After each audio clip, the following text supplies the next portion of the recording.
Hey everybody, it's Manga Pro again. Today is Friday, September 10th, 2010, and that means it's time for the Tool of the Week video. And I know I said I would have a video up, or try to have a video up, of the Tool of the Week every week, at least the Tool of the Week video. I wanted to have more, but I know I failed to do so last Friday, and I might have explained why in the last one or two vids. It was because that school had just started. Summer's over, school started up again, and I've gotten 2 art classes that I really had to work on, and I'm also taking a night class. And the night class really messed me up because, you know, I had to move around my work schedule and other things like that, other personal stuff that I have to take care of at night. And so, yeah, that really messed me up, the night class. But the art classes, it's just a lot of drawing. I should be working on it now for this one project I have to do and stuff like that. But yeah. So hopefully from now on I can have a Tool of the Week up, at least Tool of the Week every Friday from now on. I'm going to be using the MacBook camera. If you guys haven't noticed, I'm still using it. I still haven't gotten the camera, but this should be good enough if I point it towards the table a little more and then have like a piece of paper right here to draw. You guys should be able to see it. I'll try to position it better during the demonstration of the Tool of the Week. But yeah, I think that should work. So I'm going to be using this. I've also been working a lot on the manga, which is taking up a lot of time. Speaking of the manga, Chapter 1 is completely finished on my part. I think my writer and assistant are still doing more work. He's still telling her extra. I'm looking at it right now. He's still telling her extra things that he wants done on certain pages. So she's doing some work on the computer, and he should post them up within the next couple of days. For Chapter 1, the first 3 pages are up. They're on his page. His name is Leuku, L-E-U-K-U, and that page is on DeviantArt. Sorry about that. That's DeviantArt Leuku. I'll put a link to the description in the description box. They're also posted up on SmackJeeves, the website SmackJeeves, the internet comic book hosting website, or whatever you call it. It's under the name Powers 100. That's the name that he gave the comic. P-O-W-E-R-S, and then the number 100. I'll post that down in the description box too. So yeah, check it out. I hope you guys like the first 3 pages that are up. You've seen them. You've seen the first 2 or 3 multiple times, I think, already. So it's nothing new. They're just completely finished now. And to be honest, they're not really as great as I wanted them to be because, you know, I had to rush at the last minute to finish them. And that was also my first attempt at making a full finished manga with the tones and the pen ink and the panels and cutting this page or cutting off the drawings on a certain line on every page because that's the way you have to do it so it fits in the I'm not explaining it. So it fits in the frame correctly when you scan it onto the computer. So yeah, all that was taken into consideration when doing the manga, and you know, I did the best I could. Chapter 2 hopefully will be better. I'm working on it right now. The backgrounds are way more detailed than Chapter 1. The characters are more vibrant, I think, on the way I'm going to try to present them. And hopefully there'll be more text, because in Chapter 1 there's not a lot of text. That's the way my writer wanted it. So in Chapter 2 I'm going to try to put more text in there myself. Where he doesn't have text and where I think there should be text, I'll add it in there and then just get his consent on it, get his okay. And then hopefully, you know, it comes together and it turns out good. So Chapter 2 should be better than Chapter 1. Just look forward to that. So yeah, back to the video so I don't take up too much time. The winner, or like the Tool of the Week that won the most votes on the little box I have on my suggestion box page, was the Dr. Phil Martin's Bleed Proof White, or Dr. P.H. Martin's Bleed Proof White. And that is, it's actually a whiteout more than it is an ink. And I'm going to show you how you can make it into an ink, and also how you can use it for your manga. So what I'm going to do is do a speed drawing, a speed pencil sketch, and then I'll also ink it too in the speed sketch. So then you can see like the whole kind of process, you know, to make up missing the video last week for you guys. And then I'll show you how to use whiteout to fix little mistakes. I'll make some mistakes on purpose just so I can fix it for you guys, and kind of explain how the whiteout is good in some ways and how it's bad in some ways. So like the pros and cons of using whiteout. So hopefully this is a good tool of the week and it can help you guys a lot. And so yeah, let's get into it so I don't spend too much time.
Okay, so some of the techniques you can do with the white ink. Here's the finished drawing. It's a drawing of Yami from To Love Ru, and she's like my favorite character from that manga, so I just chose to draw her. And it actually came out pretty good for the time that I drew her in. I think it took me like 10 minutes to do the pencil work, and then another maybe 10 to do like the inking. So maybe like 20 to 30 minutes.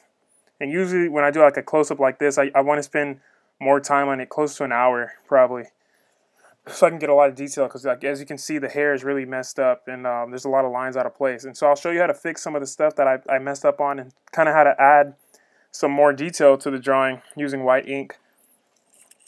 So as you can see, I already have my white ink loaded into my G Pen, and I'll show you how I did that. So what I did was I got the cap to the Dr. Martens bleed proof white right here. I took the cap off, and what I always like to do is get a paintbrush, maybe like this size. Get the white ink in there, dip it into the cap, stir it around.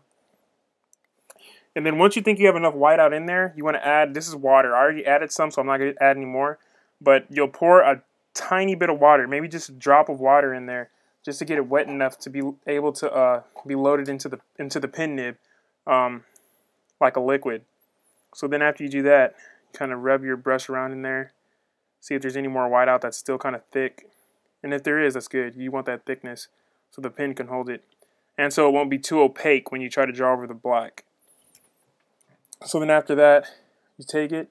I always like to paint my nib with it by myself. I don't like to dip it in there because that doesn't soak it up enough to me, or enough for me. So I'll just paint it with my brush like so. Paint the top. Make sure you get that hole right there, the little grooves on the side. Get those too. So then you can know your pen is fully loaded with the white. And after I do that, yeah, see, it's kind of too much. Make sure you don't have too much so it doesn't drop on the page.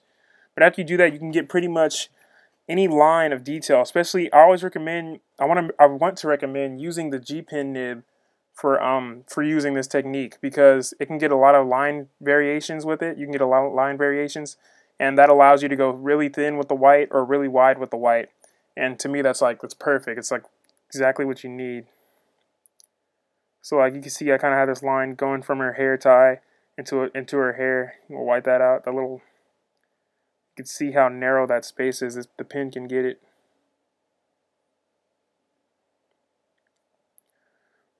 Some other stuff like little shimmers in her eyes. If you ever wondered how the manga artist got those to be in there like that, they probably, I don't know exactly how they did it. I know I kind of used the G Pen and just drew some black lines in there, and then added whiteout after. But you can use this technique. Use the white ink in there. And it's kind of, if you want a little more detail, just draw extra little dots.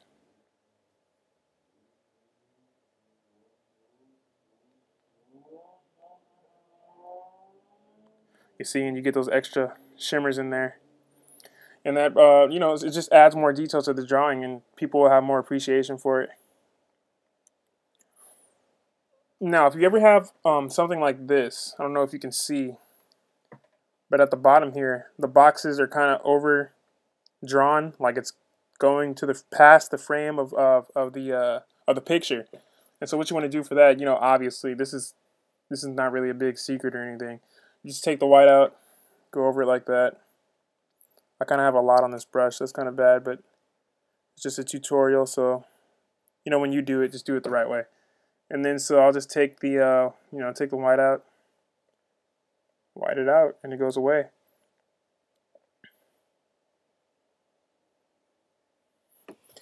Now, some things I want to mention about this whiteout. If you say you're whiting something out and you're going to put screen tone over it, if you put too much whiteout, it will show through. And what I mean by that is, so you have like a blob like I have right here, just like a blob of whiteout like that, and it dries, it will dry, and then you put the screen tone over it. If you haven't scraped it off with a knife, that's another technique you can do with the whiteout. I'm forgetting all these things you can do. But say you have like an X-Acto blade and the whiteout hardens. I don't have any hardened whiteout on this drawing, but when it did harden, you could take the X-Acto blade and you could scrape away some of the residue that the whiteout, like if it's too much, it'll scrape like the top layer of it off. and then you'd be able to, you know, work around it, kind of work around the dried whiteout. But even so, even if you did do that, it still does sometimes show up through the screen tone, and that's a big problem. And so there really is no way to fix that. Try not to white out under, well, there's no way that I know. There might be a way. I don't want to say there is no way. There might be a way, but there's no way that I know. There's no way that I know of. So in my opinion, just try to avoid that situation when you go in and use the whiteout. Just try to make sure you're not going to make a mistake in the area that you want to screen tone, because if it does show through, then I don't really know how to fix it, and I don't want to give you guys any false information. So yeah, that's about it for that. Another thing, when the whiteout does dry, sometimes it can be yellow. It'll be not yellow, but it'll be a different tone of white than the page. And don't worry about that, because when you go to print it out, it looks the same as the page. It won't show up. So if you have a big blob or a big spot of whiteout like this right here, a big puddle, it won't show up when you go to print. And yeah, that's about it. Another cool thing that you can use a whiteout for is if, like, say you have like a dent in the page. I don't really want to mess the drawing up. You have like a dent like this, so you have like a ruler and your ruler fell and you have a dent right there. You can just take some whiteout, put it over that, and that'll seal up and it won't show.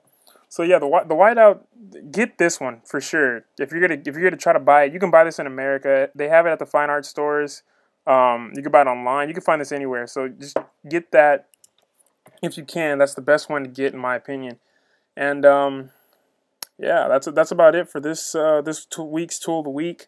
I hope you guys liked it. If you have any questions, please ask me in the comments or my inbox, because I might have forgot to mention some things on this video. Or just maybe I didn't answer the questions that you had. And I'm going to keep working on this.